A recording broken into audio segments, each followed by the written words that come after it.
கீழே உட்காந்துட்டு எழுந்துக்கும் போது உங்கள் முட்டியில் கறக்கு முறக்குன்னு சவுண்டு கேட்குதா?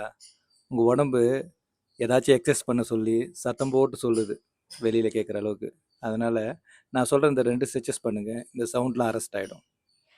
ஃபஸ்ட்டு எக்ஸசைஸ் உட்கட்டாசா பண்ணலாம். உட்கட்டாசனா எப்படி பண்ணுன்னா, ஃபஸ்ட்டு ஷோல்டர் லெவலில் உங்கள் காலை செப்பரேட் பண்ணிங்க. பண்ணிவிட்டு புஷ் யுவர் நீ ஃபார்வர்ட். உங்கள் நீ ஃப்ரண்ட்டில் ஃபார்வர்ட் பண்ணுங்கள், புஷ் பண்ணிவிட்டு ஹேண்ட்ஸ் அப். நல்லா கை மேலே தூக்குங்க, நல்லா மூச்சு விடுங்க. மூச்சு விடும்போது என்ன ஆகுன்னா, நீ பெண்ட் பண்ணும்போது உங்கள் நீக்கு அந்த நல்ல ஸ்ட்ரென்த் கிடைக்கும்.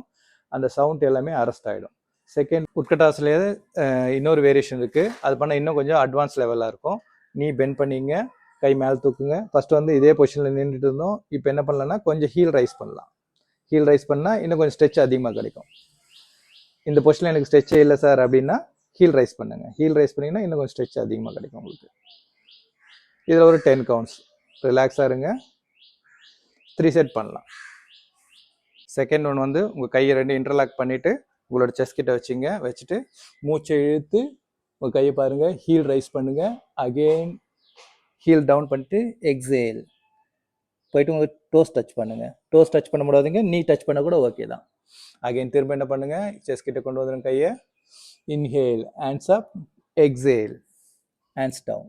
நிறைய பேரால் உங்களோட டோ டச் பண்ண முடியாது. நீ மட்டும் பெண்ட் பண்ணக்கூட, நீ ஸ்ட்ரைட்டாக வைங்க. வச்சுட்டு உங்களோட நீ டச் பண்ணாலும் சரி, ஆங்கிள் டச் பண்ணாலும் சரி, எங்கே உங்களோட கை எந்த அளவுக்கு உங்களோட போகுதோ அந்த அளவுக்கு நீங்கள் டச் பண்ணிங்க. ஒரு 10 கவுண்ட்ஸ் 3 செட் பண்ணலாம்.